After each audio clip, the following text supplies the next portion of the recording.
Hello everyone. So today we are going to discuss about is it worth to study in the United States? Um, because whatever is happening nowadays, so this is the question usually asked by the students, and definitely the international students they want to know if it's worth to study in the United States. They are taking their chances because they want to compare it with Canada and the Australia. So I just want to give you some light on this one so you can decide accordingly. And the reason to make this video is because so many students they don't know about so many things, and they get to know once they start with their studies in the United States, and then they find some things, and they feel bad about that. And so I mean, before you get any shock while your studies, I think it would be great like to create a small video that will give you some of the aspects that you should consider. So now back to the question, like, is it worth to study in the United States as an international student? Now I would say that depends. Um, okay, so let's go step by step. First of all, yes, there are great opportunities and salaries in the United States. If you ask me, like, being an engineer, if you ask me, like, what is the best, country to live in as an engineer, it doesn't matter, it's software, it's electronics, or whatever, I would say it's the United States of America for sure. Now, the reason is, first of all, there are plenty of jobs. Um, Believe me, you really don't need to be get your job in San Francisco or in New York. You might get a lot of opportunities in another state, for example Texas, uh, Tennessee, Florida. So what I'm trying to say is, like, there are a lot of jobs in the United States itself, even though if you know exclude California or New York. I'm and the reason for the exclusion is because I'm just trying to say is there are a lot of jobs, and if you choose to live in New York State or in California, I would say do not bother to search for the job. You will get a lot of, your LinkedIn is gonna like flooded, because it's there are so many jobs in California and in New York.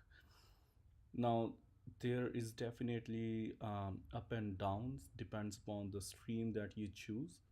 I would say, like, software engineering is for sure at the top.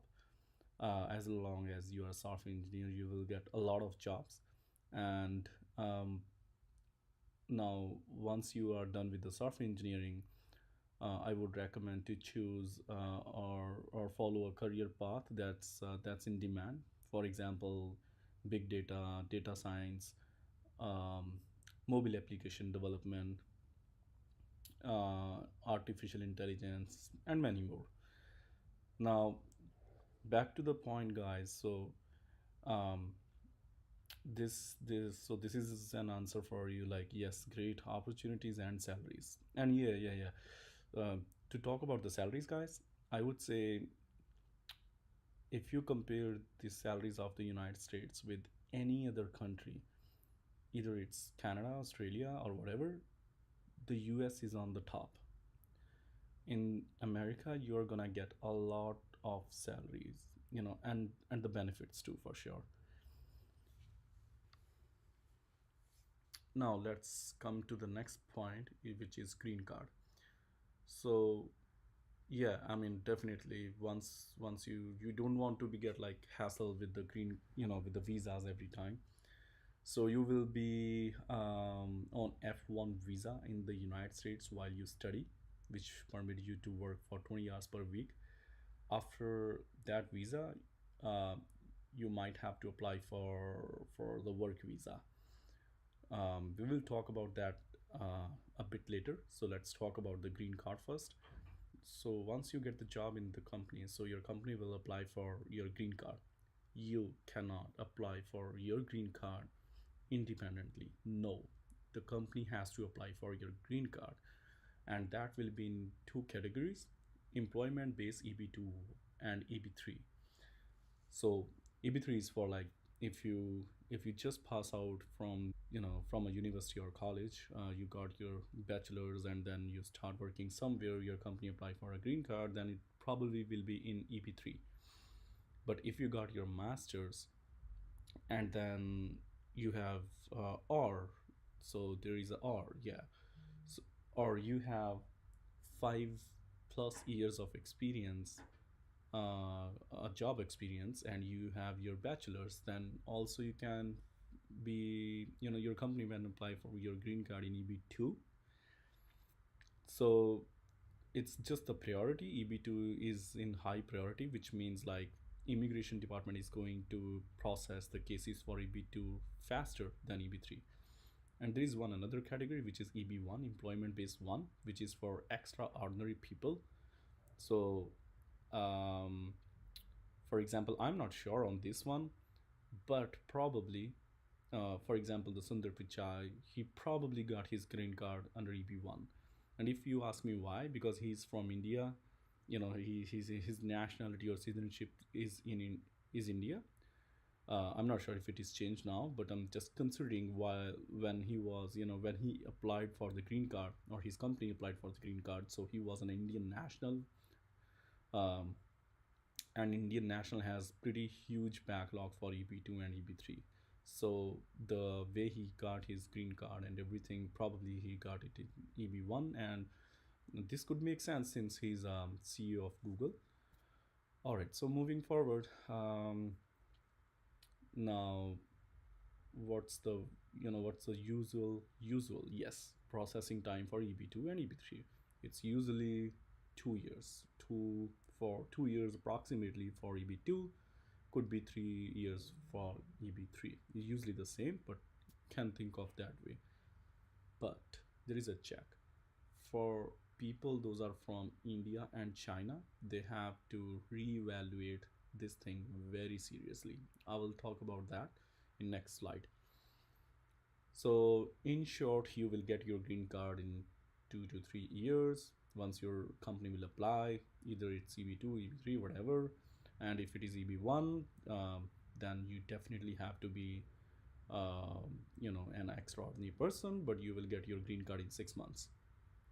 And there is no backlog for EB3, EB1. Yeah.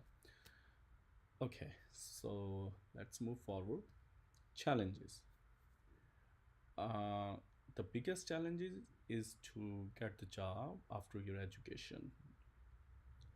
Why? So companies usually don't want to hassle, with visa things.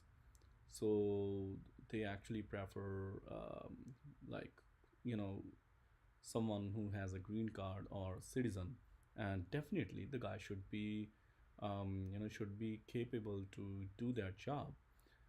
Which I mean, there will not be any discrimination on that part.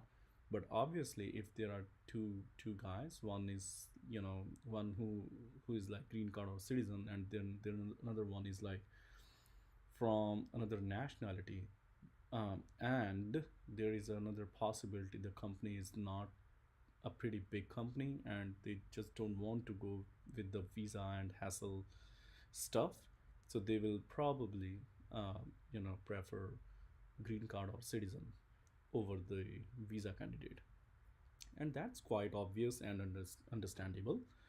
But if you ask me about the other companies like Facebook, Google, or maybe other, doesn't matter, it has to be like tier 1 companies. It could be like some product based companies that you might not heard about them. uh, they are definitely going to take care for your visa as long as you are a very highly skilled person. Now now why I mention here as like biggest challenge is because like Everyone is not going to work for Facebook tier 1 or tier 2 companies. Will get OPT for 1.5 years, which can be extended to an year for more. Okay, what does that mean is like, if once you get your master's or engineering degree, you will get an OPT for optional training for 1.5 years. And if it is belong to a STEM, like it's under science, technology, engineering, and manufacturing, then it, you know, so your OPT can be extended to for one more year, which means you can have 2.5 or maximum 3 years of your optional training to move forward. After the completion of OPT, you might have to leave the United States if you don't have a valid work visa, which means which does mean if during your OPT you have to apply for your work visa, and you have to get your job as soon as possible so your company can apply your H1B work visa. So as mentioned in the list, the next is join the right company as soon as possible. So what does that mean is like, let's say as an international student, if any company which is consultancy work for another clients, some of the consultancies usually have a layering system, which means like you you will be working for a client, but then your client is gonna pay to a vendor, a prime vendor, and then prime vendor is gonna pay to your consultancy. Or there could be more layers, depends upon how small your consultancy is. You should not join that company, and the reason is like probably your work visa is going to deny or will not extend if you already have that.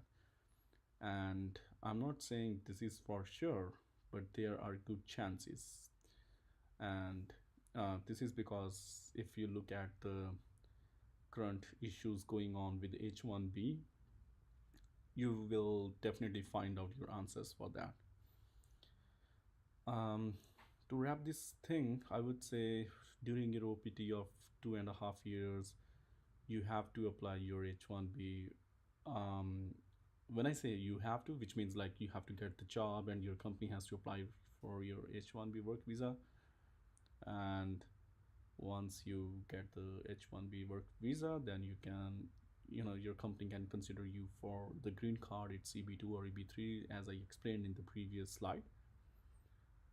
But for now, keep in mind, if you work in the United States on OPT for any company, and your work visa is not picked in the H1B lottery, I believe you do know. If you don't, okay, I'll tell you. So there is an H1B lottery system, which means like if your company apply for H1B and there are more than 85,000 of applications, then you do have, a priority of 20,000 of applications are only for someone who got masters in from the United States. But if you are not chosen in the lottery system, then you have to reapply, or your company have to reapply again the next time. So the problem with that is like, technically you have only two or max to max three chances to get in the lottery. If you did not get yourself in the lottery, uh, and lottery is kind of random selection of the candidates, and it is really kind of lottery. So if you did not get, if you don't get in the lottery system, then you have to uh, you know study something else in the United States to live on the valid visa, or you have to leave the United States because your OPT is not going to extend anymore. So H1B is the key to live in the United States once you got your education. Now, This here is a special note for people those are from India and China. There is a huge backlog uh, for the green card, which is probably 20 plus years for Indian nationals. So I'll show you a quick thing so you can figure it out how it works. So let's go to Google. EB2 green card priority date India. All right, you are free to visit any website. So some websites are giving some kind of like an envision or projection. So I'm not gonna consider this, but yes, you can project. Yes, there could be a 150 years for EB2 candidates. Those are from India, and 17 years for EB3. And with the EB1 is kind of current at this time, but there could be a 6 years in future. So which means you're not gonna get your green card as soon as possible, and which it could like take decades. Okay, so let's see any other one. mm, okay. mm, Here it is, EB1. So for India it's 2009, 15th March 2009, 1st January 2009. So you can consider like it's 9 years, and it's not current. C means current, so it's 9 years. So if it is 9 years, so you can figure it out. It is 9 years, and in 2009 or earlier, there was less chances of lottery, which means less people were coming on H1B work visa. But from past 5 to 6 years, a lot of people came on H1B work visa, which means the backlog is going to grow. So this date is gonna stuck for some time, I'm sure. So you can think of your green, your wait time to get the green card is at least 20 years. And as this website has projected it for 150 years, I'm not gonna say to you that you should, consider these figures. But yes, I mean, if you do some of your research, you will figure out it's at least, it's 20 years for sure for EB2, because this is gonna grow. All right, so now the question, so why I made this note is because, let's say your company has filed a green card in EB2 or EB3, which is going to get 20 years.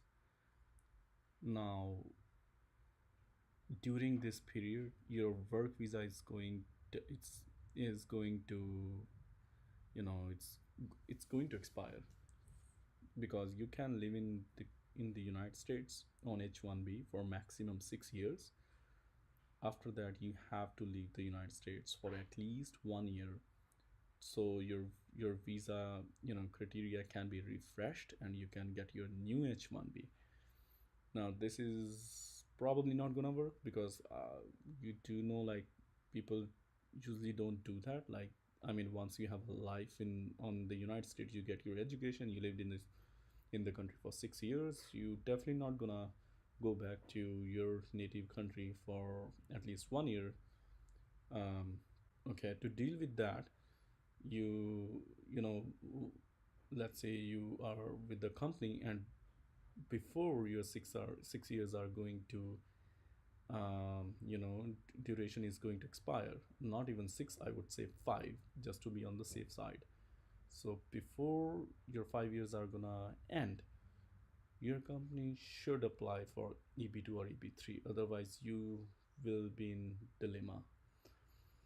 And if your company apply for the green card in EB2 or EB3, let's say it's your fourth year on H1B work visa in the United States, and your company filed for the green card in EB2 EB3, then it has to be approved with perm, and you have to get the I-140. So once you will get your perm, you can consider your priority date is booked. Now the I-140 has to be approved. Once you get your I-140, then you can once your 6 years are done, then you don't need to leave the United States. Your visa can be extended until you will get your green card, which means one until your priority date is gonna current. So you can think of like you can get the visa for another 20 years extended, and you don't need to leave the United States. But important thing to consider here is it's not easy, because if you look at the things, there are so many challenges. First, to get the job in the United States, you know and then second, your company has to apply for H1B work visa. Then your company has the third, your company has to apply for your green card. And then fourth, every time your visa has to be approved. And in the current scenario where you know where the immigration is actually disapproving a lot of visa, there are a lot of H1B issues are going. So um, if you do some of your research and look at the news, you can think of a lot of H1B work visas are denied, extensions are denied. So which means the life is very uncertain in the United States, unless you are from you know you got your graduation from pretty prominent university, and you're doing a job in tier 1 companies like Facebook or Google or something like that. So you can still you know so you can still be certain that okay, your visa is 95 or 99% is gonna approved. But if you are working for some small companies, then I would say cross your fingers. Okay, let's move to next slide. Suggestions. So yeah, I'll give you some of the suggestions. So I would say it depends upon your college or university. If your college is in or university is in like top 5 universities in the United States, go ahead. But like I said, there could be an uncertain future. But yeah, you can still go ahead and then you know get your education, then get a job in pretty good company. Then you can think of like a positive future. But if you are an average um, guy, or lower than that, I would not recommend you to get your studies in the United States. And the reason is like I said before, you will not get a pretty good company, which could be a small consultancy, a small product base, and there are bad chances to get the green card and the work visa, especially for the Indian nationals. So, and there is definitely not that huge benefit if someone is kind of average. uh, I mean, for average people, I would say consider Australia or Canada, where you can, there is a point system for immigration, which means like once you get your studies there, then it's easy to apply for the permanent residency, and you will get it, very easily. Like, I mean, if someone get education, let's say masters in from Canada, and apply for the PR after an average job, you can think of if person is eligible under point system, and the person will definitely, because there is huge add-ons of the points if you get your education in that particular country. So you can expect a PR in maximum 3 months. So finally guys, if you think this video is very useful and could be very helpful to your friends, so please do share, and um, don't forget to subscribe and like the video. Thank you guys. Have a great time. Bye.